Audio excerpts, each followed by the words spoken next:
What's up guys, Cameron here from Drums and Drams. Today we've got another whiskey review from my hotel here in Buffalo, New York. It's actually going to be a bottle that I picked up while I was bourbon hunting here in Buffalo, and that is Stagg Batch 22A. It's coming in at 132.2 proof or 66.1% ABV.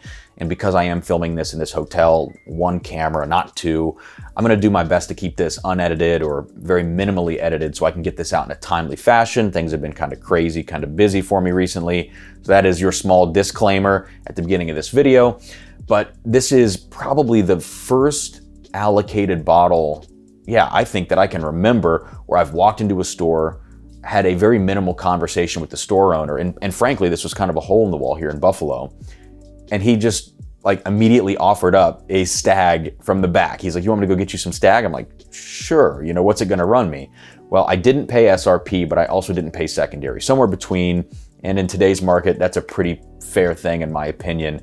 So I actually managed to snag a few of these, gave one away on a live stream.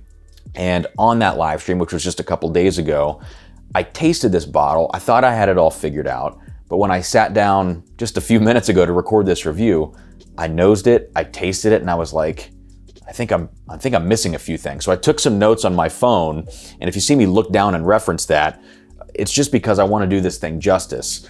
I thought it was a pretty simplistic whiskey. That's not a value judgment, but the more that I got into it, just 30 minutes ago, an hour ago, I'm realizing there are quite a few layers to this thing.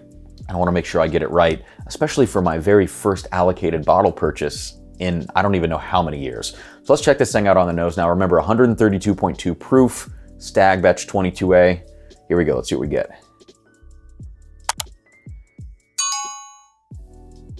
All right, the first thing that strikes me on the nose is that this is a very, very sweet batch of Stagg, and that's something that I tend to like. Sometimes on these Stagg batches, or Stagg Junior, I still want to call it Stagg Junior, I don't know about you guys out there. What I really like is when I get a dark profile batch, thinking more on the lines of like those grape notes that we know and love from Buffalo Trace products, but also a batch that's excessively sweet. So dark and sweet are the things that I like about Stagg. I don't care if it's simplistic or one-dimensional, but if I have dark and or sweet, I'm usually pretty happy. And only a few batches, going back to batch 12, which is kind of where I started my Stagg Junior journey at that point, only a few batches haven't hit the mark for me, or some of them have only hit one of those two kind of requirements, dark or sweet. I feel like this one is kind of hitting on both of those, and that's really nice. The other thing that I get here on the nose is a really nice spice element and actually kind of a savory element as well.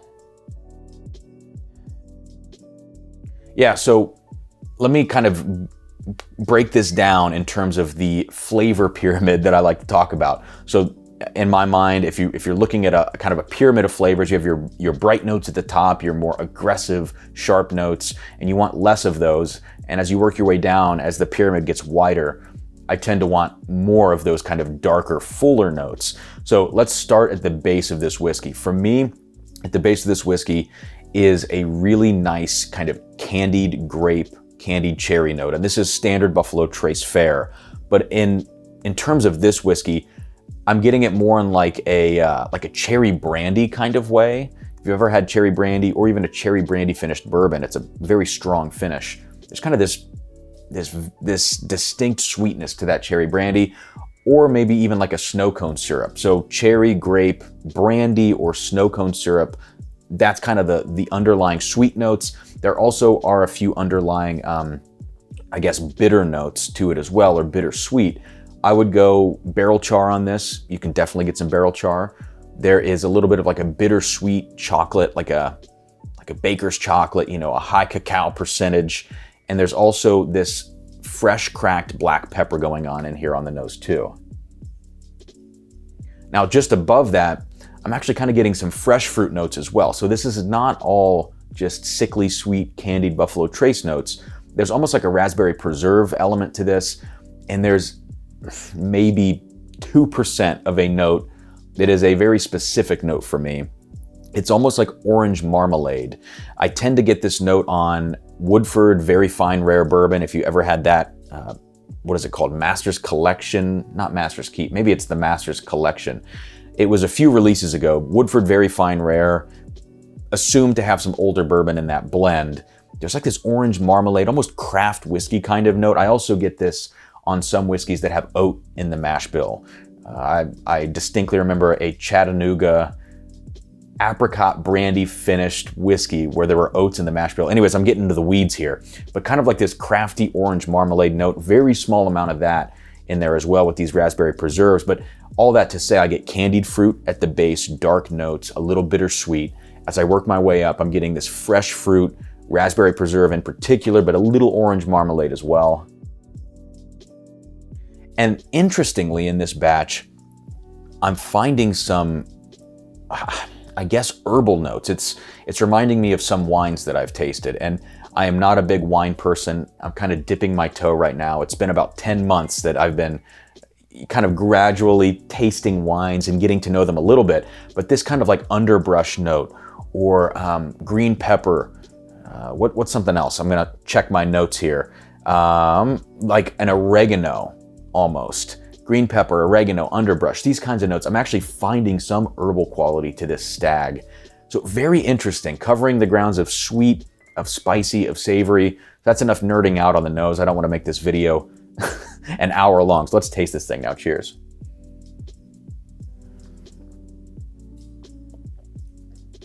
Yeah, that's nice. You know, it is a very strong whiskey. It is aggressive on the front of the palate. But for me, this does not cross that threshold of becoming what I would consider to be a hot whiskey. I think it's like, it's towing the line. It's right there. But in this case, I feel like the intense alcohol, the high proof, I mean, we are over 130 proof. So you have to expect some challenge to your palate, right? I think all of that is just serving to deliver the flavors in a very nice way, in a very intense way. And that's what I'm getting on the palate. There is a ton of cinnamon, of pepper spice going on right now as I get into the finish. But the first sip for me is just to kind of check out, is the balance there? How are the flavors being delivered? I feel like the balance is a little edging towards ethanol, towards spice, but we are talking about somewhat young, the rumor is 7 to 9 year, Buffalo Trace Mash Bill 1 barrel proof whiskey. You would expect a little bit of intensity to that, right?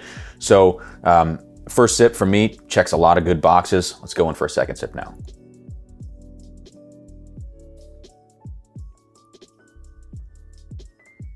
Yeah, all right. Second sip is starting to reveal a little bit more of a dessert-like quality to this. And you might think that when I was talking about snow cone syrup and cherry brandy, yes, those are sweet notes, but when I'm talking dessert here, I'm more in the realm of like a bread pudding with caramel sauce, with vanilla ice cream. There's a distinct vanilla note on here.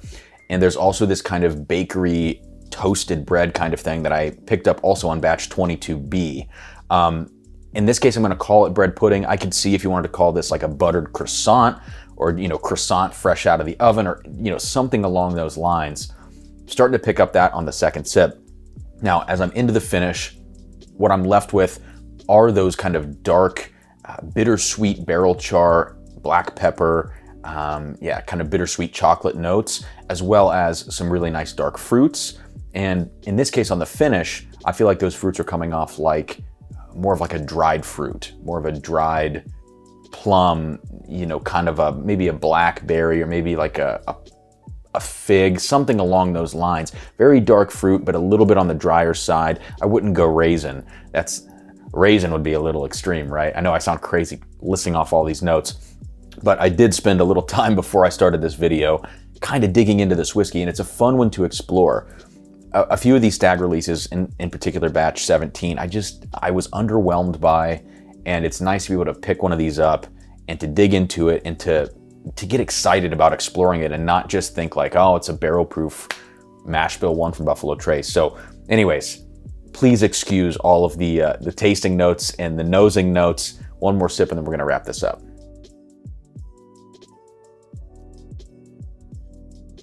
Yeah, great stuff. By the third sip, my palate is completely acclimated to the proof, to the spice. I'm able to really hone in on those flavors. I think as I continue sipping this whiskey, it gets fruitier and fruitier. Whereas in the beginning, you're really focused on getting used to the whiskey. You're focused on the spice. And in the background, this entire time is that little tinge of that green pepper, oregano, underbrush, those kind of savory herbal notes. Very interesting, a cool whiskey. I would love to hear from what, from you guys, from what you think, as well as if any of you are wine drinkers, probably more experienced than I am.